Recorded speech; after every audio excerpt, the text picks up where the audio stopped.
నమస్తే welcome to I dream social spotlight with కవిత.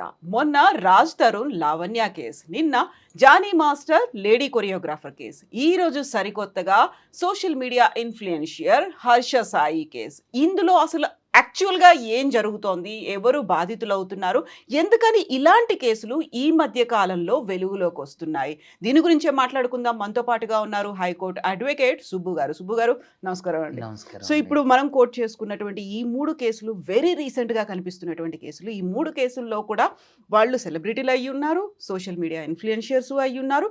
దాంట్లో అమ్మాయిలే బయటకు వచ్చి కంప్లైంట్ చేస్తున్నారు. అందులో లివ్ ఇన్ రిలేషన్ అనేది ఉందా, లేకుంటే లైంగిక దాడి అనేది ఉందా, లేకుంటే మోసపోయాము, మమ్మల్ని మత్తు మంది ఇచ్చి రేప్ చేశారు, ఇంకోటి.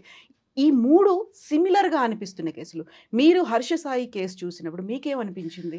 మొట్టమొదటిగా నేను హర్ష సాయి కేసు కంటే ముందు నుంచి లావణ్య కేసులోని స్పందించా, అదేవిధంగా జానీ మాస్టర్ కేసులోని స్పందించా, ఇప్పుడు హర్ష సాయి దాంట్లో కూడా స్పందించాల్సి వస్తుంది. ఎందుకు అనంటే మీరు ఓవరాల్గా ఎంటైర్ ఈ సినారియోలో మొత్తం మీరు చూసుకున్నట్లయితే అబ్బాయిలు బాధితులు అవుతున్నారు, ఇక్కడ అమ్మాయిలు బాధితులు అవడం లేదు.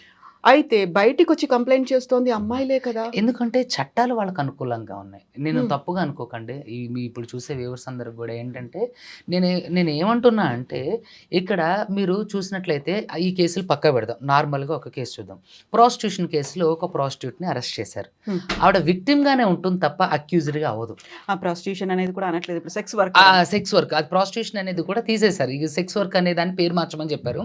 సెక్స్ వర్క్లో కూడా ఇంతకుముందు అది నేరంగా పరిగణించబడేటప్పుడు కూడా ఎవరైతే విక్టిమ్ విమెన్ ఉన్నారో, విక్టిమ్ గర్ల్ ఎవరైతే ఉన్నారో, వాళ్ళు ప్రాస్టిట్యూషన్లో వాళ్ళు ఇష్టపూర్వకంగా చేసి దొరికినా సరే అది నేరంగా పరిగణించబడేటప్పుడు ఆవిడ విక్టిమే అవుతుంది. నేరం జరిగేటప్పుడు ఇద్దరు, ఇప్పుడు ప్రాస్టిట్యూషన్ అనేది ఒకరితో జరిగేది కాదు, ఇద్దరు కలెక్స్తో జరిగేది.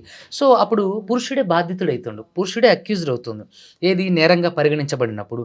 అప్పుడు కూడా విమెన్ ఆర్ గర్ల్ ఎవరైతే ఉన్నారో వాళ్ళు విక్టిమ్గానే ఉంటున్నారు. ఇక్కడ కూడా వచ్చినట్లయితే అంటే వాస్తవానికి నిర్భయ లాంటి కేసులు కానివ్వండి, దిశ లాంటి కేసులు కానివ్వండి, కొన్ని సంఘటనలు ఏంటంటే పురుషుల వల్ల అంటే రేరెస్ట్ ఆఫ్ ది రేర్ కేసులు అంటారు ఇవన్నీ కూడా.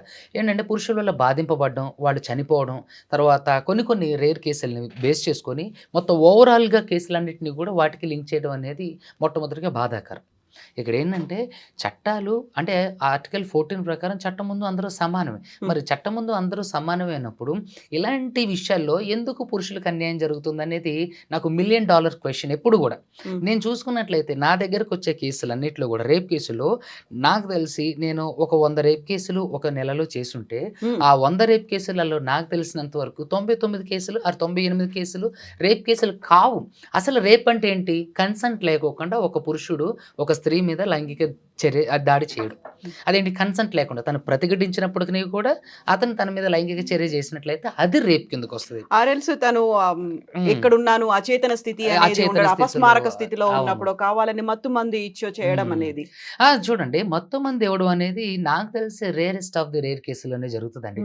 మత్తు మంది ఇవ్వడం అంటే ఏంటంటే అనస్థీషియా ఇవ్వాలి అని అంటే అది బోన్ మ్యారో అలా అంటే కొన్ని స్పాట్స్ మాత్రం. అంటే మత్తు మంది ఇవ్వడం అని భలే సింపుల్ గా అనేస్తారు. అంటే అసలు మత్తు మందు అంటే ఇప్పుడు మనకి టీలో, కాఫీలో, కూల్ డ్రింక్ ఎలా సాధ్యం అవుతుందండి? మత్తు మందు అనేది, ఇప్పుడు మందు అనేది ఖచ్చితంగా ఎంతో కొంత స్థాయిలో అది చేదుగాను, లేదంటే వాళ్ళకి అనుమానం వచ్చి, ఇప్పుడు ఏదన్నా నార్మల్ ఫుడ్ తీసుకునేటప్పటికి కొంత డిఫరెంట్ అంటే వేరే పదార్థం కలిసిన ఫుడ్కి మనం అంటే డిఫరెన్షియేషన్ మనకు అర్థమైపోతుంది, మన సెన్స్కి అర్థమవుతుంది. సో మత్తు మంది ఇచ్చి అంటే తాగించా, ఎక్కించా, నిద్రావస్థలో ఉండేట్టుగా చేయడం అనేది ఏంటది? అదే నేను అదే అంట. ఇప్పుడు చాలా మంది బాధితులు ఇప్పుడు ఎవరైతే స్త్రీలు ఉన్నారో మాకు మత్తు మంది ఇచ్చి అంటే ఏంటండి? మీకు తాగించారా, లేదంటే ఎక్కించారా? ఏదైనా నీడిల్తో మీకు ఏదన్నా అనస్థీషియా ఇచ్చారా, లేదంటే మందు తాగిచ్చారా? మందు చాలా విషయాలలో ఏంటంటే వాళ్ళని మత్తు మంది ఇచ్చడం అని అంటే కావాలని తాగుతారండి. మందు చక్కగా తాగుతారు, చక్కగా ఎంజాయ్ చేస్తారు, అన్ని విషయాలు వాళ్ళు చక్కగా పర్ఫెక్ట్గా ఉంటారు ఆడవాళ్ళు. ఏంటంటే చివరికి వచ్చేసరికి వాళ్ళు ఏదైతే కంప్లైంట్ పెడతారో దాని ప్రకారం ఎఫ్ఐఆర్ కావాలి, దాని ప్రకారం ప్లీడింగ్స్ జరగాలి. సో ఇక్కడ ఎవడైతే ఇప్పుడు పురుషుడు అనేవాడు ఉండో వీడు అసలు బాధితుడు. హ్మ్. అది డబ్బుల విషయంలో గానివ్వండి, లేదంటే వాళ్ళిద్దరి మధ్య వచ్చినటువంటి భేదాభిప్రాయాల మధ్య ఆ భేదాభిప్రాయాలు గానివ్వండి, లేదంటే ఇతను మీరు చూసుకున్నట్లయితే చాలా వరకు గూడా రేప్ కేసులనేవి ఇన్స్టెంట్‌గా అప్పుడు ఆ రోజే ఈ రేప్ జరిగి నెక్స్ట్ డే మెడికల్‌కెళ్ళి అలా జరిగినయి ఏవి ఉండవు. నన్ను ప్రీవియస్‌లో రేప్ చేసిండను, నన్ను అప్పుడెప్పుడో రేప్ చేసిండనే వస్తాయి తప్ప, అప్పుడెప్పుడో రేప్ చేస్తే ఇప్పటి వరకు మీరెందుకు కేస్ పెట్టలేదు? అంటే ఇప్పుడు వాళ్ళకి సరైన సపోర్ట్ వచ్చుండొచ్చు. లేకుంటే ఆ అవకాశం అనేది ఇప్పుడే వచ్చుండొచ్చు కదా! ఎలా అంటే ఇప్పుడు, ఇప్పుడు ఈ కేస్‌లోనే చూద్దాం. హ్మ్. She is a independent women. ఆవిడ 'బిగ్ బాస్' ఫేమ్. మనం పేరు చెప్పొద్దు. ఆవిడ 'బిగ్ బాస్' ఫేమ్. ఎన్నో యూట్యూబ్‌లో కార్యక్రమాలు చేస్తున్నది. She is not a kid. She know everything about in the society. తనకి హ్మ్. ఈ సొసైటీలో ఏం జరుగుతుంది? ఎలా ఉంది? ఎలా పోకడ అనేది జరుగుతుందనేది షీ షీ నోస్. తనకంతా తెలుసు. అయినప్పటికిని గూడా తనతో ట్రావెల్ చేసి అసలు నాకిక్కడ ఈ కేసులో ఎస్పెషల్లీ ఈ 'హర్ష సాయి' కేసులో I am not supporting 'Harsha Sai.' నేను హ్మ్. 'హర్ష సాయిని' సపోర్ట్ చేయట్లే. కానీ ఈ సమాజంలో జరుగుతున్న కేసులెలా ఉన్నాయనే దాని గురించి నేను మీకొక బ్రీఫ్ ఇన్ఫర్మేషన్ ఇస్తున్నా. అయితే సుబ్బు గారు ఇక్కడ అన్నీ మీరు జనరలైజ్ చేస్తున్నారా? ఆ! మనం పర్టిక్యులర్ ఈ కేసు హర్ష సాయికి సంబంధించి హ్మ్. చూసుకుంటే పెట్టినటువంటి కేసు రేప్ కేసు అనేది హ్మ్. హర్ష సాయితో పాటుగా తండ్రి మీద కూడా కేసు పెట్టింది. కుటుంబం అంతా అబ్‌స్కాండింగ్‌లో ఉంది. ఇప్పుడు ఆయన ఒక సోషల్ మీడియాలో ఒక పోస్ట్ అయితే రిలీజ్ చేశారు. నన్ను ఇందులో ఇరికించారనేది. హ్మ్. ఇప్పుడు మీరు చేసినటువంటి ఈ ఆర్గ్యుమెంట్ ఏదైతే ఉందో హ్మ్. బాధితురాలి పక్షాన లేదు. హ్మ్. అబ్‌స్కాండ్ అయినటువంటి ఆ పర్సన్ పక్షానే ఉంది అది. అయితే అబ్స్కాండ్ ఎందుకవుతారనే విషయాన్ని నేను మీకిప్పుడు ఈరోజు బ్రీఫ్‌గా చెప్తా. ఎలా అంటే ఇప్పుడు బాధితురాలు ఒక అమ్మాయి, ఒక విమెన్ ఎళ్లి తన మీద రేప్ కేస్ పెట్టింది. హ్మ్. ఏ వ్యక్తి వెంటనే ఎళ్ళిపోయి నేను సరెండర్ అవుతున్నా అని జెప్పేసి అనడు. ఎందుకు అననంటే తనకు చెప్పుకోవడానికి ఇప్పుడు తను అబ్స్కాండ్ అయ్యి బెయిల్ పిటిషన్ మూవ్ చేసుకొని, యాంటిస్పెక్టరీ మూవ్ చేసుకొని, యాంటిస్పెక్టరీ బెయిల్ తీసుకొచ్చుకొని, ఆ తర్వాత తను కొన్ని విషయాలు చెప్పడానికి అవకాశం ఉంటది. లేదంటే ఇక్కడ ఏం చేస్తారంటే ఒప్పుకోలు పత్రం రాపిస్తారు. హ్మ్. పోలీసులు దొరికారంటే. జ్యుడిషియల్ కస్టడీ పోలీస్ కస్టడీకి ఇచ్చేసిన తర్వాత జ్యుడిషియల్ కస్టడీ ఇస్తే సేఫు. పోలీస్ కస్టడీకి ఇస్తే వాళ్ళేం చేస్తారంటే కొన్ని కేసులలో పోలీసులు కావాలనే వాళ్ళ ఎఫ్ఐఆర్‌కి అనుకూలంగా చేయడం కోసం సంతకం పెట్టిస్తారు. కొట్టి. దారుణంగా కొట్టి. అతను ఒకవేళ అతని ప్రమేయం లేకపోయినప్పటికిని కూడా చాలా కేసులలో నార్మల్ ఫార్మాటే ఫాలో అయితారు. పోలీసులేమి ఇన్వెస్టిగేషన్ చేసి లోతుగా సినిమాలో చూయించినంత లోతుగా ఇన్వెస్టిగేషన్ ఉండదు. ఒక ఫార్మాట్ ఉంటది. ఆ ఫార్మాట్‌లో ఈడి పేర్లు తీసేసి ఆడి ఏజ్, ఆడి పేర్లు ఇవన్నీ ఆ ఫార్మాట్‌లో నింపేస్తారు. యథావిధిగా వాళ్ళు కనీసం పంచనామా కూడా సరిగ్గా చేయరు. వాళ్ళు నార్మల్‌గా ఒక ప్యాటర్న్ ఉంటది. ఆ ప్యాటర్న్‌లోనే తీసుకొస్తారు. సో, ఆ ప్యాటర్న్‌లో భాగంగా ఏంటంటే ఇతను ఎఫ్ఐఆర్ చేసిండు కాబట్టి ఎఫ్ఐఆర్‌కి అనుకూలంగానే ఇతని దగ్గర నుంచి వాళ్ళు స్టేట్మెంట్స్ అన్ని కోర్ట్‌లో సబ్మిట్ చేయాలి. హ్మ్. లేదంటే కోర్ట్‌లో మ్యాజిస్ట్రేట్ ఊరుకోడు. ముట్టికాయలేస్తారు. "ఏం చేస్తున్నావురా బయ్! నువ్వేం చేస్తున్నావు? ఏంటిదంతా?" అని చెప్పేసి. సో, కాబట్టి ఏం చేస్తారంటే ఒప్పుకోలు రాపేసారు. సో, ఇలాంటి విషయాల్లో అబ్స్కాండ్ అవ్వడం మంచిదనేది నేను అనడం లేదు. కానీ అబ్స్కాండ్ అయ్యి యాంటిసిపేటరీ బెయిల్స్ వేసుకొని అక్కడ బెయిల్ గ్రాంట్ అయిన తర్వాత తను సమాజానికి తను బాధ్యత గల ఇప్పుడు 'హర్ష సాయి' విషయంలోనే మనం మాట్లాడదాం. తను హ్మ్. బాధ్యత గల పౌరుడు. ఆయనే కాదు ఎవరైనా బాధ్యత గల పౌరుడు. సో, ఆయన ఇంకా ఎస్పెషల్లీ తనలో ఏంటి స్పెషల్ అంటే పేదవారికి హెల్ప్ చేస్తుంటారని చెప్పి మనం అందరం యూట్యూబ్‌లో బట్ దాని హ్మ్. వెనకాల కూడా ఇంకో మతలబ్ ఉంది. ఆ! బెట్టింగ్ యాప్స్‌ని ప్రమోట్ అది చేస్తున్నారు అది అని. 100కి 200% ర్యాంక్. ఇతను పేదలకి హెల్ప్ జేస్తానని చెప్పి, నువ్వు అంటే ఒక మంచి సమాజం కోసం, మంచి సమాజ నిర్మాణం కోసం నువ్వు పాటుపడుతున్నానని చూపించుకునే బెట్టింగ్ యాప్స్ ప్రమోషన్. హ్మ్. ఎంత బుల్‌షిట్ థింగ్. అసలు నిజంగా ఒరిజినల్‌గా ఒక వ్యక్తి అనేటోడు ఎప్పుడు గూడా నువ్వు సమాజ సేవ చేసేటప్పుడు ఆ ప్యాటర్న్‌లోనే వెళ్ళాలి. హ్మ్. ఇంకా రకరకాలుగా ఏం మంచి చేయొచ్చు, ఎలా అంటే రెవెన్యూ జనరేట్ చేసి ఇంకెంతమందిని మనం అంటే ప్రొటెక్ట్ చేయొచ్చు, ఎంతమందికి ఆర్థిక స్వావలంబన కల్పించొచ్చు అనే దాని మీద ఆలోచించొచ్చు. కానీ ఇతను బెట్టింగ్ యాప్ ప్రమోషన్. అంటే ఇతను వ్యాపారం కోసమే ఇదనేది ఒకటి తీసుకొచ్చాడనేది నా అభిప్రాయం. ఇప్పుడు 'హర్ష సాయి' అనే వ్యక్తి తన వ్యాపారంలో అభివృద్ధి చెందటం కోసం, తన ఒక ఫేమ్‌ని, నేమ్‌ని సొంతం చేసుకోవడం కోసం ఎవరైనా సరే ఇలాగే చేస్తారండి. వెంటనే నేమ్, ఫేమ్ వచ్చిన వ్యక్తిగా అవ్వలేరు. హ్మ్. వాళ్ళేంటంటే వాళ్ళ సెల్ఫ్ ప్రమోషన్ చేసుకుంటారు. ఏది ఇట్లా డబ్బులిచ్చో చాలామంది ఏం చేస్తారంటే ఒక మంచి కంటెంట్ మీద ఎవరన్నా ఒక వక్తలు మాట్లాడారనుకోండి. ఫర్ సపోజ్ కంచాయిలయ్య గారు లాంటోళ్ళు, కాశీం సార్ లాంటోళ్ళు, లేదంటే చాగంటి కోటేశ్వరరావు గారు లాంటి వక్తలు మాట్లాడారనుకోండి, వాళ్ళు చాలా బ్రీఫ్ అనాలిసిస్‌తో ఒక ఒక మంచి విషయాన్ని మాట్లాడతారు. దాన్ని ఎవరు చూడరు. హ్మ్. చాలా మీలాంటోళ్ళు, నాలాంటోళ్ళు, చదువుకున్నోళ్ళు, సమాజం మీద అవగాహన ఉన్నోళ్ళు, రకరకాల కొంత ఒక కైండ్ ఆఫ్ పీపుల్ మాత్రమే చూస్తారు. అదే వెంటనే మాస్క్‌లు పెట్టేసుకొని డబ్బులు ఇట్లా వెదజల్లుతూ, అక్కడ వెదజల్లుతూ, ఫ్రీ పెట్రోలు అది ఇది అని ఏదో అనుకోండి. హడావిడి హడావిడి చేసేసారు. చేశారనుకో, వెంటనే టక్‌మంటే ఓపెన్ చేస్తారు. ఏంటంటే స్ట్రాటజీ అది. మనిషిని కంట్రోల్ చేసే స్ట్రాటజీ అది. హ్మ్. మనిషి అటెన్షన్ గ్రాప్ చేసే స్ట్రాటజీ అది. సో, వెంటనే ఇట్లా డబ్బులు ఇచ్చేస్తున్నారంట అని చెప్పి ఒక థంబ్‌నెయిల్ పెట్టడంతో వెంటనే ఏంటది కొత్త విషయం ఏంటి? డబ్బులు ఇవ్వడం ఏంటని చేస్తారు. సో, అట్లా అటెన్షన్ గ్రాప్ చేసి ఒక పేరు సంపాదించుకున్న తర్వాత వాళ్ళు చేయాల్సిన పనిని చిన్నగా చేస్తారు. నేను ఈ విషయంలో హర్ష సాయికి సపోర్ట్ చేస్తలేదు. ఈ విక్టిమ్ వుమెన్‌కి సపోర్ట్ చేస్తలేదు. ఖచ్చితంగా ఇందులో విక్టిమ్ వుమెన్ ఖచ్చితంగా తన పాత్ర ఉంది. తను కూడా తప్పే. ఇప్పుడు ఒక రేప్ జరిగిందంటే కన్సెంట్ లేకుండా జరిగింది. దాన్నే రేప్ అంటారు. నేను ప్రతి ఇంటర్వ్యూలో నేను అదే చెప్తా. కన్సెంట్ లేకుండా జరిగేది రేపు. ఇక్కడ ఇన్ని రోజుల తర్వాత ఒక రేప్ అని చెప్పేసి నా దగ్గర 2,00,00,000 ఇంకా మీకు ఇంకొక లాజిక్ చెప్తా మీరు చూడండి. హ్మ్. 2,00,00,000 అతని మీద ఇన్వెస్ట్ చేసింది. 2,00,00,000 ఆ అమ్మాయి ఒక ఇండిపెండెంట్ వుమెన్ 2,00,00,000 ఇన్వెస్ట్ చేయడానికి ఆమె ఐటీ రిటర్న్స్ కట్టిందా? ఆమె ఐటీ రిటర్న్స్ ప్రూఫ్స్ ఏమైనా ఉన్నాయా? 2,00,00,000 ఖర్చు పెట్టడం అంటే మామూలు విషయం. ఐటీ కిందకొస్తాం గదా! ఇన్‌కమ్ టాక్స్ కిందకొస్తాం గదా! ఆవిడ ఐటీ ప్రూఫ్స్ కట్టిందా? ఆ 2,00,00,000కి ఐటీ ప్రూఫ్స్ ఉన్నాయా? అది ఒరిజినల్‌గా ఆమె నిజంగానే 2,00,00,000 పెట్టింది అనంటే పొలోమని పిచ్చి జనాలను నమ్మేయడానికంటే ముందుగా 2,00,00,000 ఈవిడకి ఎలా సంపాదించింది? యూట్యూబ్ మీద, ఇన్‌స్టాల మీద అయితే అన్ని డబ్బులైతే రావు. సొంతంగా తనేమన్నా ఆస్తులన్నా అమ్మి ఉండాలి. 2,00,00,000 లిక్విడ్ క్యాష్ అనేది it's not a easy thing. కోటీశ్వరుల దగ్గర కూడా 2,00,00,000 లిక్విడ్ క్యాష్ చాలా రేరెస్ట్ ఆఫ్ ది రేర్ సందర్భాల్లో మాత్రం ఉంటది. 2,00,00,000 ఇన్వెస్ట్ చేసింది అంటే ఎక్కడివి ఒక ఇండిపెండెంట్ విమెన్ నీకెక్కడివి? నువ్వు అంత డబ్బులు ఇంత తక్కువ టైంలో ఎలా సంపాదించగలిగావు అనేది కూడా నాకు క్వెషన్ మార్క్. హ్మ్. సో, అంత డబ్బును మీరు ఇన్వెస్ట్ చేశారు అంటే మీరు ఇన్‌కమ్ టాక్స్ కట్టారా? మీకు ఐటీ రిటర్న్స్ ఉన్నాయా? ఇది గూడా ఆలోచించి ఏదో నాకు ఈ మత్తుమందు ఇచ్చేసి రేప్ చేశారు. అంటే ఈ పర్టిక్యులర్ కేస్‌లో జరిగుండొచ్చేమో నేను అనట్లేదు. కానీ హ్మ్. మోస్ట్‌లీ ఇలానే అమ్మాయిలు, అబ్బాయిల మీద అలిగేషన్స్ చేస్తున్నారు. ఈ మత్తుమందు ఇచ్చి నన్ను అంటే నన్ను న్యూడ్ వీడియోస్ ఒక అమ్మాయిని న్యూడ్ వీడియోస్ అనేది అది చాలా కాన్ఫిడెన్షియల్ విషయం. శృంగారం అనేది ఇద్దరు వ్యక్తుల మధ్య జరుగుతుందంటే అది భార్యాభర్తలు అయ్యుండాలి. ఖచ్చితంగా భార్యాభర్తలు అయ్యుండాలి. కానప్పుడు శృంగారంలో పాల్గొన్నప్పుడు అసలు శృంగారంలో పాల్గొనటమే పెద్ద తప్పు. ఏది మనం ఎథికల్‌గా చూస్తే. బట్ సుప్రీం కోర్ట్ దానికి ఇచ్చింది కదా! అదేనండి. సుప్రీం కోర్ట్ ఇచ్చిందని జెప్పి మనం పొలోమంటూ రోడ్డు మీద బోయి దారిన బోయి దానియేళ్ళ అందరితోని ఆ శృంగార జీవితాన్ని గడపలేం గదా! అంటే తప్పు కాదు ఇద్దరు బట్ మేజర్ యాహ్! మేజర్‌లు అయ్యి లెట్ ఉంటే మీ ఒక కం కండిషన్ కూడా ఉంది లెట్ కదా! మీ కంప్లీట్. హ్మ్. నేనేమంటానంటే ఈ ఇద్దరు వయోజనులు ఇష్ట ప్రకారంగా వాళ్ళు శృంగార చర్య అయితే ఇట్స్ నాట్ అది రాంగ్ అని చెప్పింది తప్ప అలా చేయమని చెప్పట్లేదు. హ్మ్. ఇద్దరు వయోజనులు వాళ్ళ అంగీకారంతో పరస్పర అంగీకారంతో వాళ్ళు శృంగారం జరిపినట్లయితే అది తప్పు కాదు అవును. అంటాం తప్ప ఇద్దరు వయోజనులు శృంగారం చేసుకోండి అని చెప్పదు. ఏంటంటే ఇది ఎథిక్స్‌కి విరుద్ధం. మానవ సంబంధాలకు విరుద్ధం. ఇప్పుడు సమాజంలో ఇది మంచి పోకడ కాదు. హ్మ్. సమాజానికి ఇది ఏ విధంగానూ ఉపయోగకరమైనటువంటి అంశం కాదన్నట్టు. సో, చేయొద్దు అంటే చేసుకోమని చెప్పట్లా. ఇద్దరు వ్యక్తులు అని మీ చావు మీరు చావండ్రా ఇద్దరు అనుకూలంగా ఉంటే మీరు చేయండి. ఇది తప్పేం కాదు అంటాం తప్ప చేయమనట్లా. అయితే దాన్ని ఆసరాగా తీసుకొని వాళ్ళు ఇంకోటి ఎక్స్‌పెక్టేషన్స్ చేసో రకరకాలుగా ఒక వ్యక్తి మీద బురద జల్లే ప్రయత్నాలు ఇవన్నీ గూడా ఇక్కడ 'హర్ష సాయి' మంచోడని నేను చెప్పట్లా. బురద జల్లే ప్రయత్నం ఎలా అవుతుంది? అక్కడ వీడియోస్ ఉన్నాయి, లేకుంటే రికార్డింగ్స్ అనేవి ఉన్నాయి, ఫోటోలున్నాయి. వాటిని బయట పెడతా అని బ్లాక్‌మెయిల్ చేస్తున్నాడు అయితే హర్ష సాయి అయ్యుండొచ్చు. అనేది నేను కదా! అదే అంటున్నా. ఈ పర్టిక్యులర్ కేస్‌లో నేను దీన్ని ఇలా హ్మ్. అనటం లేదు. మోస్ట్‌లీ అమ్మాయిలు ఇలా చేస్తున్నారు. ఇందులో కూడా అవకాశం ఉంది. మరి ఇప్పుడు ఆవిడ ఇది ఫ్యామిలీలో కూర్చొని మాట్లాడొచ్చు. హ్మ్. అతను న్యూడ్ వీడియోస్ తీసిండని చెప్పి. అసలు న్యూడ్ వీడియోస్ తీసేటప్పుడు మీ విజ్ఞత ఎక్కడికెళ్ళింది? మీకు మత్తుమందయితే అన్ని సార్లు ఇవ్వలేరు గదా!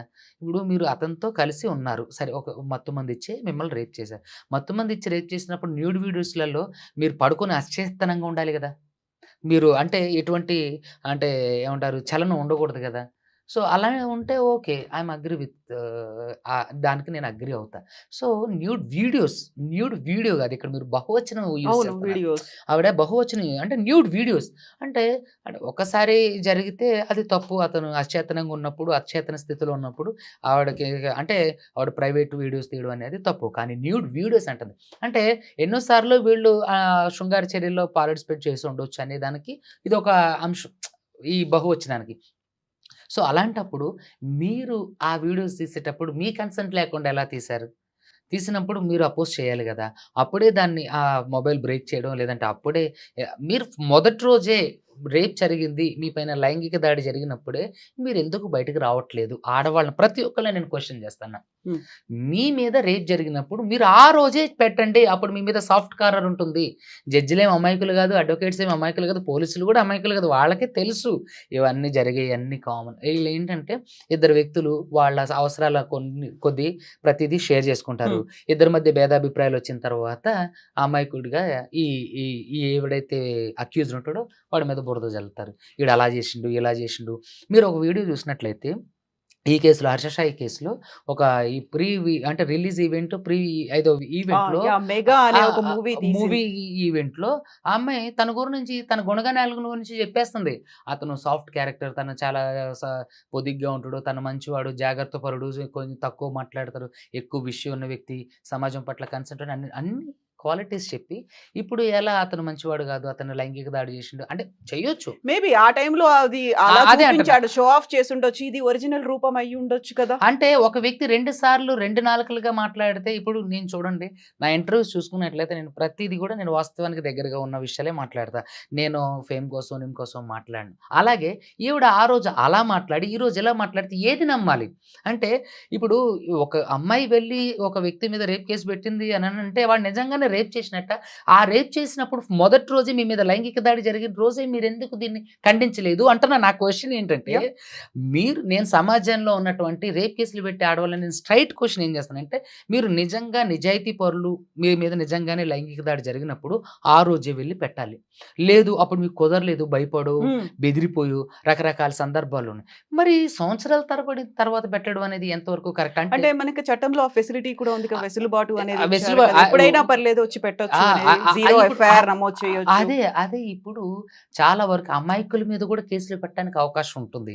ఆ ఫెసిలిటీ ఉండడం అనేది తప్పు అంటలేదు నేను. హ్మ్. అలాంటిది ఉండాలి. ఎందుకంటే చాలామంది మహిళలు వాళ్ళ మీద జరిగిన దాడుల్ని కొంత సమయంత వరకు కూడా అక్కడి వరకు ఎందుకండి, ఒక ముఖ్యమంత్రి స్థాయిలో ఉన్నారు పాపం ఆవిడ చనిపోయారు. ఆవిడ మీద లైంగిక దాడి జరిగితేనే ఆవిడ ముఖ్యమంత్రి అయిన తర్వాత రివెంజ్ తీర్చుకున్నారు. అలాగే కొంత సమయంత వరకు ఆళ్ళకి రివెంజ్ తీర్చుకోవడానికి సమయం వచ్చింది అననంటే అది ఓకే. కానీ అది ఎథికల్‌గా వచ్చిన సందర్భం. అది దేవుడు కల్పించింది. కానీ వీళ్ళు కొంత నేము, ఫేము వాళ్ళ సమాజానికి తెలుసు. వాళ్ళ సమాజంలో కొంతవరకు ఇన్‌ఫ్లూయెన్స్ చేయగలిగిన వ్యక్తులు కూడా అవకాశం రాకపోవడం అనేది బుల్‌షిట్ థింగ్ అనిపించట్లా మీకు? ఇన్ని రోజుల వరకు గూడా ఆవిడ she is not a normal women. She is influencer. Social media influencer. ఆవిడకి అసలు ఇన్ని రోజులలో సమయం దొరకలేదా? ఆవిడకి ఇన్ని రోజుల్లో ధైర్యమే లేదా? నార్త్‌లో ఇలాంటివి జరుగుతాయండి. సౌత్‌లో అసలు జరగడానికి అవకాశమే లేదు. సౌత్‌లో ప్రతి ఒక్కళ్ళు ఎడ్యుకేటెడే. మీరు ఎన్‌సీఆర్‌బీ రిపోర్ట్ చూస్తే చాలా వరకు రేప్ కేసులు ఫైల్ కావడం లేదనంటున్నారు. వాస్తవానికి అది నార్త్‌లో. సౌత్‌లో కూడా చాలా వరకు రేప్ కేసులు ఫైల్ కావట్లేదు. వాస్తవానికి ఏంటంటే కొంతమంది పరువుతోని, కొంతమంది రకరకాల సందర్భాలు మేళవించుకొని వాళ్ళు బయటకి రావట్లేదు. కానీ ఇలా బయటకొస్తున్నారు అనంటే అది కూడా సందర్భం జరిగిన ఎన్నో రోజులకి లేదంటే ఆళ్ళు లాంగ్ రిలేషన్‌లో ఉండిన తర్వాత కూడా మీరు 'జానీ మాస్టర్' కేసులో కూడా చూస్తే 5 సంవత్సరాల నుంచి ఆ అమ్మాయి కేస్ పెట్టలేదు అని చెప్పేసి ఇప్పుడు కేస్ పెట్టిందనంటే నేను అది కూడా క్వైట్ స్ట్రేంజ్‌గా అనిపించట్లా మీకు? ఒక వ్యక్తి దగ్గర ఉపాధి పొందుతూ, ఒక వ్యక్తి దగ్గర ఉంటూ, సరే అతను ఇప్పుడు ఫ్రెండ్స్ విత్ బెనిఫిట్స్ అంటారు హ్మ్. గదండీ! అలాంటివి జరిగినప్పుడు ఇద్దరు వాళ్ళ అంగీకారంగా జరిగినప్పుడు అది మళ్ళీ రేపు ఎలా కన్వర్ట్ అయితే చేస్తున్నారనేది అక్ నా అక్ నా బాధ. ఇప్పుడు 'జానీ మాస్టర్' కేస్ కావచ్చు. ఇవన్నీ కూడా ఒక పవర్‌ఫుల్ పొజిషన్‌లో ఉన్నారు. లేకుంటే ఒక హ్మ్. బలవంతులు అనుకున్నప్పుడు ఆ టైంలో అలా లొంగిపోయేటువంటి పరిస్థితి వచ్చి ఉంటుంది. ఆ తర్వాత రియలైజ్ ఉంటారు. వాళ్ళకి కావాల్సినటువంటి ఒక పుషో, ఒక బ్యాక్ సపోర్టో లేకుంటే సొసైటీ నుంచి యెస్ ఇప్పుడు మాకొస్తుంది అనుకున్నప్పుడు బయట వచ్చి వాళ్ళు కంప్లెయింట్ చేయొచ్చు అని చట్టాల్లో కూడా ఉంది కదా! అని. అదే ఇప్పుడు తప్పు జరగడానికి అవకాశం అండి. హ్మ్. మీరు చూసినట్లయితే 498 ఏ కేసు మీరు భా భార్యాభర్తల మధ్య అవును. భార్య భర్త మీద పడతది. మీకు తెలుసా? కేవలం టీవీ రిమోట్ దగ్గర గొడవ మీద భార్య ఎళ్లి భర్త మీద, అత్తమామల మీద, ఇద్దరి మీద ముగ్గురు మీద కేస్ పెట్టి నన్ను హింసిస్తున్నారు, కొట్టేస్తున్నారు, నా నా రకరకాలుగా బాధపెడుతున్నారు. 498 ఏ తర్వాత 406 DP act, dowry provision act కూడా వేశారు. అవును. డొమెస్టిక్ వయలెన్స్ యాక్ట్ అయితే మిస్‌యూజ్ అవుతోంది అనేది లెక్కలైతే చాలా కనిపిస్తున్నాయి. బట్ 100% ఇక్కడ రేప్ కేసులు కూడా చాలా వరకు మిస్‌యూజ్ అయితున్నాయి. ఇది నా సుబ్బు పర్సనల్ ఎక్స్‌పీరియన్స్. సుబ్బు గారు ఇక్కడ హ్మ్. చాలా సెన్సిటివ్‌గా ఆలోచించాల్సినటువంటి అంశం ఇది. హ్మ్. అక్కడ పవర్ ఉందా? లేకుంటే బలవంతులా? ఇంకోటా? మన దగ్గరకొచ్చినటువంటి వాళ్ళు అమాయకంగా మనకు హెల్ప్ చేస్తారని నమ్మి వస్తున్న వాళ్ళ మీద చేస్తున్నప్పుడు ప్రతీదీ జనరలైజ్ చేసి యెస్ ఈ ఇష్యూలో కూడా ఇలాగే అయ్యుంటుంది. ఆ అమ్మాయి బాధితురాలు కాకపోవచ్చు. వీళ్ళే కన్సెన్షువల్‌గా అయిందో, లేకుంటే కన్సెంట్ ఉందయిందో, ఇవన్నీ మాట్లాడుకోవడం అనేది మనమున్నటువంటి సమాజంలో అసలే మహిళలు సప్రెషన్‌కు గురవుతున్నారు. వాళ్ళు సైడ్ లైన్ అవుతున్నారు. వాళ్ళ మీద వివక్ష అనేది కంటిన్యూ అవుతోంది. ఇప్పటికి కూడా ఒక అమ్మాయి బయటకొచ్చి ఒక రేప్ కేసు జరిగింది అని పెడితే, ఇలా మాట్లాడుతున్నారేంటి అని అనుకునే వాళ్ళకేం చెప్తారు? అది నేను ఒకటే చెప్తున్నా. ఈ ఒక అమ్మాయి వచ్చి తన మీద జరిగిన దాడిని ఇట్లా పోలీస్ స్టేషన్ ద్వారా చెప్పినప్పుడు ఖచ్చితంగా నిజాలనేవి మనిషి విజ్ఞత మనకు హ్మ్. అర్థమైపోతుంటాయండి. ఇప్పుడు ఒక స్త్రీ తను సిగ్గు చంపుకొని మరి బయటకు బయటికి వచ్చి ధైర్యంగా వచ్చి ధైర్యంగా వచ్చి చెప్పగలుగుతోంది. కేసు పెట్టిన వాళ్ళ ఆవేదన వేరు ఉంటుంది. అక్కడ ఆవిడ రాసే సందర్భాలు జెన్యూన్‌గా ఉంటాయి. ఇక్కడ బెనిఫిట్స్ అయిపోయిన తర్వాత ఆ వ్యక్తిని అంటే కొలాప్స్ చేయాలనో, ఆ వ్యక్తి మీద రివెంజ్ తీర్చుకోవాలనో, ఆ వ్యక్తిని రకరకాలుగా అంటే 'జానీ మాస్టర్' విషయంలో జరిగేలాగా అంటే ఒక వ్యక్తిని కొలాప్స్ చేయాలని ఆలోచించినప్పుడు జరిగేయి ఎలా ఉంటాయంటే, ఇప్పుడు జరిగే 'హర్ష సాయి' కేసులా ఉంటది. మరెందుకు పారిపోయారు? తప్పు చేయనప్పుడు అక్కడ నిలబడొచ్చు కదా! తప్పు చేయనప్పుడు ఏవండీ వివరణ ఇప్పుడు ఇవ్వచ్చు కదా! తప్పు అంటాం కదా! చూడండి మీకు చరిత్రలో కొన్ని సందర్భాలను నేను మీకిప్పుడు నెమరు వేసి చెప్తా. ఎలా అంటే ఇప్పుడు మీరు మైసభలో ఎవరికి అంటే మైసభలో ఉన్నప్పుడు ఎవరికి పరాభవం జరిగింది? హ్మ్. చెప్పండి. ద్రౌపది. ద్రౌపదికి పరాభవం జరిగిన తర్వాత వెంటనే దాని రియాక్షన్ అనేదొచ్చిందా? చెప్పండి హ్మ్. మీరు చరిత్ర గురించి కాకుంటే కాపాడడానికైతే ఇమ్మీడియేట్‌గా శ్రీకృష్ణుడొచ్చాడక్కడ. ఆ! అదంతా బుల్‌షిట్ థింగ్స్. శ్రీకృష్ణుడు వచ్చిండు అననంటే ఓకే. వచ్చుండొచ్చు. కానీ కేవలం ద్రౌపది పడ్డ ఆ అవమానం కోసం ఒక పెద్ద మహా యుద్ధమే జరిగింది. హ్మ్. ఎంతోమంది కౌరవులు చనిపోయారు. తప్పు చేశారు ఆ! కాబట్టి. తప్పు చేశారు కాబట్టి. సో, నిజంగా ఒక స్త్రీని అవమానించినప్పుడు, ఒక స్త్రీ అంటే ఏమంటారు అన్యాయానికి గురైనప్పుడు ఖచ్చితంగా వాళ్ళు శిక్షించబడతారు. గాడ్ నోస్ ఇప్పుడు ఎవ్రీథింగ్ దేవుడికి అతీతం ఏది కాదు. నేను దేవుడిని బాగా నమ్ముతా. దేవుడికి అతీతం ఏది కాదు. నేనిప్పుడు అదే అడగబోతున్నా. మీరు ఆ! రేషనల్ అనా అని ఆ! అడగబోతున్నాను. అస్సలు కాదండి. హ్మ్. నేను దేవుడికి చాలా ఒబీడియంట్‌గా ఉంటానన్నట్టు. హ్మ్. సో, ఖచ్చితంగా నిజమైనటువంటి ఒక రేప్ జరిగినప్పుడు ప్రకృతి వాళ్ళకి సహకరిస్తది. హ్మ్. ఎవిడెన్స్ ప్రకారంగా గానివ్వండి, ఐ విట్‌నెస్ ప్రకారంగా ఓకే. గానివ్వండి, చాలా వరకు గూడా. ఎందుకంటే మీకు 'గాడ్సే' సినిమా అని ఒకటుంది. దాంట్లో ఒక డైలాగ్ ఉంటుంది. ఖచ్చితంగా ఆ మంచిని కాపాడడం ప్రకృతి యొక్క లక్ష్యం. నేచర్. మంచిని కాపాడడం ప్రకృతి యొక్క నేచర్. చెడుని బహిర్గతం చేయటం గూడా ప్రకృతి యొక్క నేచర్. So, okay. ఖచ్చితంగా ప్రకృతి అనేది సహకరిస్తది. హ్మ్. ఎవ్వరు కూడా దీన్ని అంటే దానికి అతిథులు కాదు. అతిథులు కాదు. ఇక్కడ నేనేం చెప్తున్నానంటే, ఒక ఇప్పుడు ద్రౌపది విషయానికొస్తే, ఖచ్చితంగా ఒక వ్యక్తి తన మీద లైంగిక దాడి జరిగినప్పుడు, లేదంటే లైంగిక చర్య జరిగినప్పుడు, సెక్షువల్ హెరాస్మెంట్ జరిగినప్పుడు, ఖచ్చితంగా ఆవిడ అదే టైంలో వచ్చి, లేదంటే ఆ ఆపోజిట్ పర్సన్ అపోజ్ చేసి, "నువ్వు చేసేది రాంగ్. నువ్విలా చేస్తే నీ మీద కోర్ట్ ఆఫ్ లా ద్వారా యాక్షన్ తీసుకుంటా" అని చెప్పి బెదిరించడాలు ఇలాంటివి జరగొచ్చు. అలాంటివి చేయొచ్చు గూడా. కానీ అలాంటివి అప్పుడు చేయకోకుండా, అప్పుడు పరిస్థితులకు అనుకూలంగా ప్రవర్తించి, ఈరోజు అతనే తప్పు చేసినట్టుగా ప్రొజెక్ట్ చేయడం అనేది తప్పు. ఇది ప్రతి ఒక్కళ్ళ జీవితమే. ఎంతో కొంత అంటే వాళ్ళ జీవితం పట్ల ఆశ, ఆసక్తి, వాళ్ళ కుటుంబంలో వాళ్ళ అంటే పేరెంట్స్ మీద వాళ్ళ మీద ఆశ ఇవన్నీ ఉంటాయి. సో, వాళ్ళు ఒక మంచి బిల్డ్ చేసుకున్నప్పుడు దాన్ని కొలాప్స్ చేయొద్దు. నిజంగా ఆడెంత సేమ్ అదే గొప్పవాడైనా పరిస్థితి అమ్మాయిలకు కూడా ఉంటుంది కదా! అదే అంటాను. వాళ్ళు కూడా ఎలాంటి ఆడ్ చూడండి కండిషన్స్ ఇక్కడ నుంచి జెండర్ బయటపడ డిస్క్రిమినేషన్ చేస్తున్నారు మీరు. నో. నో. నో. మీరు యూజువల్‌గా అయ్యేదే ఇక్కడ అది కదా! నేను ఇప్పుడు అమ్మాయిలు మీరేం చేస్తున్నారంటే ఎక్స్‌ప్లాయిట్ అవుతోంది ఆ! అనేదే కదా! ఎక్స్‌ప్లాయిట్ నేనిక్కడ అవుతోంది. ఏమంటున్నానంటే అక్కడ బలవంతులు. మోస్ట్ ఆఫ్ ది రేప్ కేసులు మిస్‌యూజ్ చేస్తున్నారు అంటున్నా. హ్మ్. ఇప్పుడు ఈ కేసులో నిజంగా జరగలేదు అని నేను ఎగ్జాక్ట్‌లీ. అనట్లేదు. కానీ నిజంగా జరిగితే ఎందుకు మీరు మొదటి రోజే సో మొదటిసారే ట్రూ. ఎందుకు మీరు కేసులు పెట్టడం లేదు?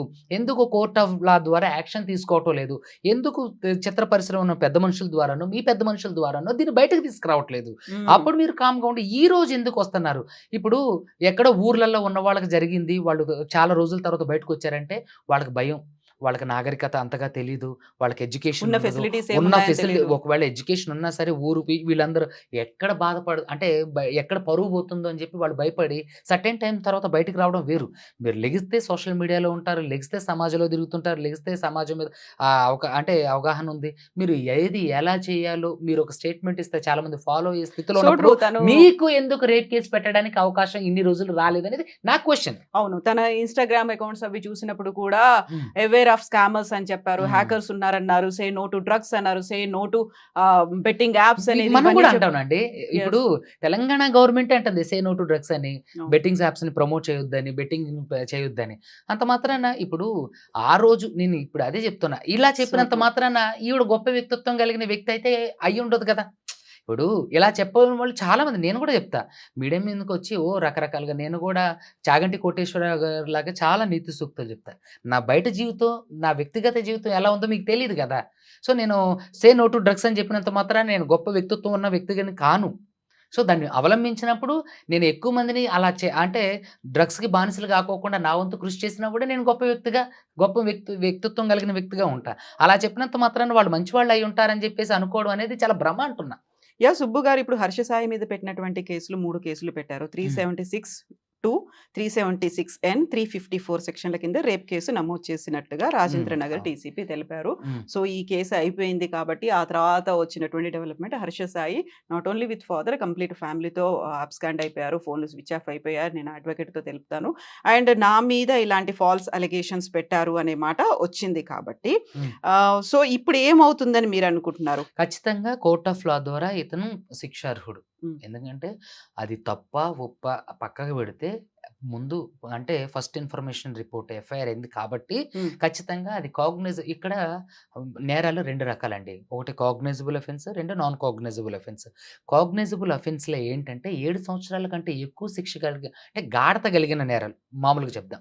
గాఢత లేని నేరాలు హ్మ్. ఇట్లా నాన్ కాగ్నిజబుల్. నాన్ కాగ్నిజబుల్ నేరాలలో ఏంటి అంటే మీకు స్టేషన్ బిల్ 41 ఏ ఇచ్చి హ్మ్. పంపిస్తారు. కాగ్నిజబుల్ అఫెన్స్ గాఢత కలిగిన నేరాల్లో ఏంటంటే ఖచ్చితంగా అది మ్యాజిస్ట్రేట్ ముందుకు వెళ్ళాలి. ఇప్పుడు ఇది గాఢత కలిగింది. గాఢత కలిగిన నేరాలు. 376 అనేది ఏంటంటే రేప్ కేస్ కిందకొస్తది. హ్మ్. సో, రేప్ 354 ఏంటంటే సెక్షువల్ అసల్ట్ ఇలాంటివన్నీ గూడా వస్తాయన్నట్టు. సో, అలా ఏంటంటే 354 డి, 354 సి ఇట్లాంటివి ఏంటంటే విమెన్ హారాస్మెంట్‌కి సంబంధించిందన్నట్టు. హ్మ్. సెక్షువల్ హారాస్మెంట్‌కి లైక్ వారిజం. ఎట్లా అంటే న్యూడ్ వీడియోలు తీయటం, ఆవిడ ప్రైవేట్ పార్ట్‌ని ముట్టుకోవడం, లైంగిక దాడి చేయడం. లైంగిక దాడి చేయడం గాదు. అంటే తడమడం, రకరకాల ఆవిడ యాహ్! ఒక స్త్రీ ప్రైవేట్ పార్ట్స్‌ని తాకటం, లైంగికంగా వేధించడం, రకరకాలయన్నీ గూడా వారిజం లైక్ ఇట్లా 354 డి, 354 ఇట్లా రకరకాలుగా వస్తాయనండి. సో, ఈ 354 అనేది ఏంటంటే నాన్ కాగ్నిజబుల్ అఫెన్స్. దాంట్లో స్టేషన్ బెయిల్ ఇవ్వచ్చు. గాఢత కలిగిన మట్టాలో అవి మ్యాజిస్ట్రేట్ వరకు గూడా వెళ్తుంటాయి. అయితే ఇక్కడ ఈ విషయానికొచ్చేసి ఏంటంటే, ఖచ్చితంగా అది తప్పు జరిగిందా, ఒప్పు జరిగిందా, నిజం జరిగిందా అని కోర్ట్ ఆఫ్ లా జడ్జిమెంట్ రోజు తెలిసిపోతది. సో, కానీ ఫండమెంటల్‌గా ముందు కేస్ ఫైల్ అయింది కాబట్టి ఖచ్చితంగా అతన్ని అరెస్ట్ చేయాలి. సో, అరెస్ట్ చేసి తను విచారణ చేసి అతని నిజాలన్నీ గూడా ఒక ఫ్రేమ్ చేసి దాన్ని మ్యాజిస్ట్రేట్‌కి సమర్పిస్తే అక్కడ అతను బాధితుడికి ఖచ్చితంగా ఫండమెంటల్ రైట్ బెయిల్ అనేది అతనికి ఖచ్చితంగా అది రాజ్యాంగం కల్పించిన హక్కు. బెయిల్ ఇవ్వాలి. అది నిర్ణీత కాలం అని ఏం లేదు. హ్మ్. గాఢతను బట్టి 3 నెలలు ఉంచి తర్వాత బెయిల్ ఇవ్వచ్చు. లేదంటే వెంటనే ఒక నెల రోజుల్లో బెయిల్ గూడా ఇవ్వచ్చు. ఏది అతను నిజంగా అంటే తన నేరం ప్రూవ్ చేసుకోవడానికి అవకాశం కల్పించినట్లు ఉంటుంది గాబట్టి చాలా వరకు నెల లోపుల్లోనే 2 నెలల లోపులోనే బెయిల్స్ రావడానికి అవకాశం ఉంటుంది. సో, నిజాన్ని అంటే నిజానిజాలు తేలడం కోసం ఖచ్చితంగా 14 డేస్ అయితే రిమాండ్ ఇస్తారు. హ్మ్. ఏది అతను అరెస్ట్ అయితే. సో ఇప్పుడు జానీ మాస్టర్ అరెస్ట్ ఆ! చేసి 14 అలా డేస్ లైక్ రిమాండ్. అలా. అలా. సో, కానీ ఇతను తప్పు చేయనప్పుడు ఇతను ఎక్కడికి పారిపోకోకుండా అంటే నేనిచ్చే సలహా ఏంటంటే అతను నిజంగా తప్పు చేయని వ్యక్తి అయితే అతను పారిపోకోకుండా అతను ఒక దగ్గర ఉండి అతను యాంటిసిపేటరీ బెయిల్ వేసుకొని ఆమె యాంటిసిపేటరీ బెయిల్‌కి వేసే కంటెంట్స్‌లో అసలు ఏది నిజాలు అవన్నీ హ్మ్. చెప్తూ తను బెయిల్ తీసుకొని నిజానిజాలు ఏమున్నాయి అంటే కోర్ట్ ఆఫ్ లా అతను యాహ్! మీడియాకి గూడా చెప్పాల్సిన అవసరం లేదు. కోర్ట్ ఆఫ్ లాగా ఇవ్వాల్సి వస్తది. సో, అప్పుడు కోర్ట్ ఆఫ్ లా తెలుస్తదన్నట్టు. కోర్ట్ తెలుస్తది. ఇది నిజమా? అబద్ధమా అని. తేల్చిన తర్వాత ప్లీడింగ్స్, ఆర్గ్యుమెంట్స్, ఎవిడెన్స్, ఐ విట్‌నెస్‌లు ఇవన్నీ జరిగిన తర్వాత అతను నిజంగా తప్పు చేసిన వ్యక్తి అయితే ఇప్పుడు అతను ముద్దాయిగా మాత్రమే ఉండు. హ్మ్. అతను ముద్దాయి. అంతే తప్ప అతను తప్పు చేసిన వ్యక్తి కాదు. నిందితుడు కాదు. నిందితుడు కాదు. అతని యాహ్! మీద ఇప్పుడు ఎఫ్ఐఆర్ మాత్రమే చేయబడింది. అతను తప్పు చేసిండా, ఒప్పు చేసిండా కోర్ట్ ఆఫ్ లా తర్వాత హ్మ్. అతను కోర్టు ఇతను తప్పు చేసిండు అని జడ్జిమెంట్ ఇచ్చేంత వరకు గూడా మనం అతన్ని తప్పు చేసిన వ్యక్తి అని అనడానికి మనకు అర్హత లేదు. యాస్ పర్ రాజ్యాంగం ప్రకారం. హ్మ్.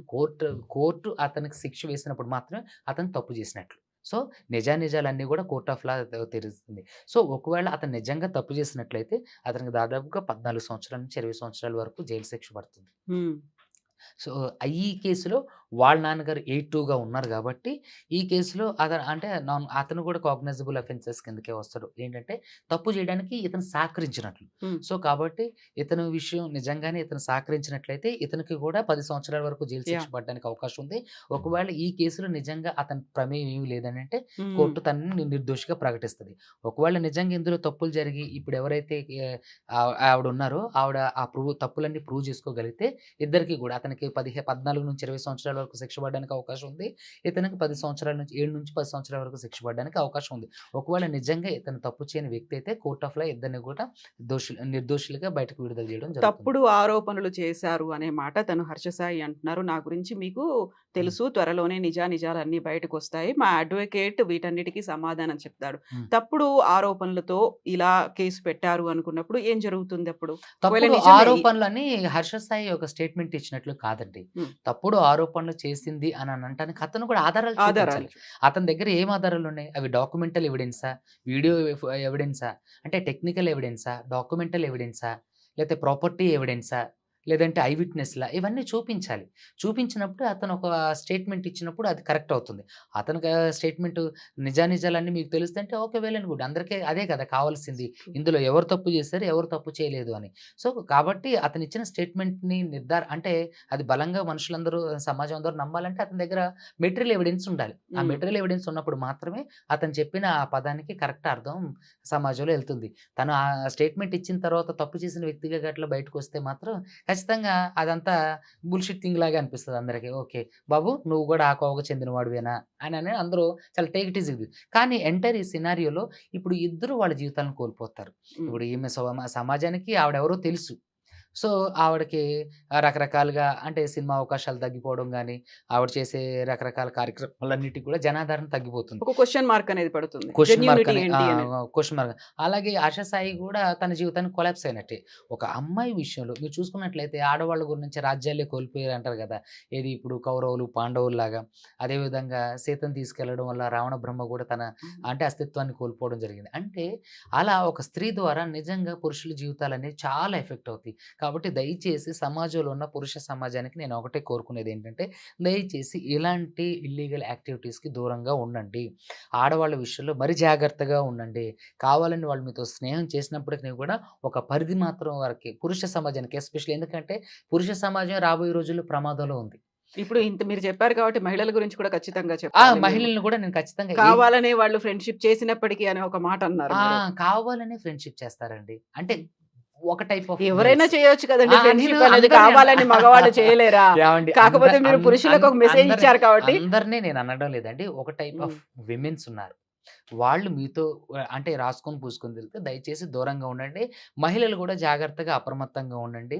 ఏంటంటే ఎలాంటి చర్యలు జరిగినప్పటికి కూడా ఎక్కువగా అంటే బాధింపబడేది మీ జీవితమే కాబట్టి మహిళలు కూడా చాలా జాగ్రత్తగా ఇలాంటి విషయాలలో జీవితం కంటే, వ్యక్తిత్వం కంటే ఏది ముఖ్యం కాదు కాబట్టి అది ఎంత పెద్ద క్రిటికల్ పొజిషన్ అయినప్పటికిని కూడా ఇలాంటి సందర్భం ఒకటి మీకు ఎదురైతే ఖచ్చితంగా మీరు సే నో. ధైర్యంగా సే నో అని చెప్పడం. అదేవిధంగా ఆ పరిస్థితి నుంచి, ఆ ఆ ప్రిమిసెస్ నుంచి మీరక్కడి నుంచి వెళ్ళిపోవడం చాలా ఉత్తమం. సో, ఇది అందరి జీవితాలకి శ్రేయస్కరం.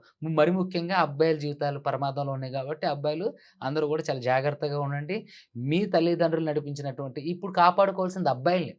అమ్మాయిల్ని కాపాడుకోవాలి ఇ ఆబ్వియస్‌లీ. ఇ ఇదొక స్ట్రాంగ్ స్టేట్మెంట్. స్ట్రాంగ్ నిజంగా స్టేట్మెంట్. చాలా స్ట్రాంగ్ నేను స్టేట్మెంట్. మై ఎందుకంటే బాట్ న నా నేను నా హృదయాంతరంగంలో నుంచి వచ్చింది ఏంటంటే, అబ్బాయిల్ని ఇప్పుడు తల్లిదండ్రులు కాపాడుకోవాల్సిన పరిస్థితులొచ్చాయి. రాబోయే రోజుల్లో నీళ్ళ కోసం, భూమి కోసం ఏ విధంగా అయితే యుద్ధాలు జరుగుతాయో, రాబోయే రోజుల్లో గూడా అబ్బాయిల్ని కాపాడుకోవటం కోసం తల్లిదండ్రులు యుద్ధాలే చేయాల్సొస్తదని జెప్పేసి నేను బట్ చెప్తున్నా. ఇప్పుడు నేను ఇంకో క్వెషన్ అడిగాననుకోండి. ఇప్పుడు 6 నెలల పాప, 6 రోజుల పాప దగ్గర నుంచి అది 100కి అవుతున్నాయనుకుంటే 200% యెస్. అప్పుడు అన్యాయమేనండి. అమ్మాయిల్ని కాపాడుకోవాల్సిన పరిస్థితి, బుద్ధి 100% చెప్పాల్సింది అబ్బాయిలకు అనేది వస్తుంది. 100కి 200% అది ఖచ్చితంగా కాపాడుకోవాలి. అలాంటి వాళ్ళని ఉరి తీయాలి. చిన్న పిల్లల ట్రూ. మీద అఘాయిత్యాలు చేస్తే ఖచ్చితంగా ఉరి తీయాలి. జరుగుతుంది. అలాగే చేస్తున్నారు. సో, కాబట్టి అబ్బాయిలు మరి ముఖ్యంగా జాగ్రత్తగా ఉండండి అని ఒక నేనేంటి ఆళ్ళకి ఒక అడ్వైస్ చేస్తున్నా. అర్థమైందా? నేను అమ్మాయిలకి వ్యతిరేకం కాదు. సమాజానికి వ్యతిరేకం కాదు. కానీ ఇప్పుడున్నటువంటి నవీన సమాజంలో పురుషులు ప్రమాదంలో ఉన్నారు. పురుషులు జాగ్రత్తగా ఉండాలని చెప్తున్నా తప్ప, అమ్మాయిలని జాగ్రత్తగా ఉండమని చెప్తున్నా. Thank you so much Subbu గారు. మళ్ళీ మనం ఇలాంటి డిఫరెంట్ టాపిక్స్ అనేవి ఉన్నాయి. మీరు చేసినటువంటి మీ వెర్షన్‌లో హ్మ్. మాట్లాడుకోవాల్సిన బోలెడన్ని అంశాలున్నాయి. ఆ! నెక్స్ట్ ఫర్దర్‌గా వాటి గురించి కూడా మనం మాట్లాడుకుందాం. Thank you so much thank you. Subbu గారు. Thank you.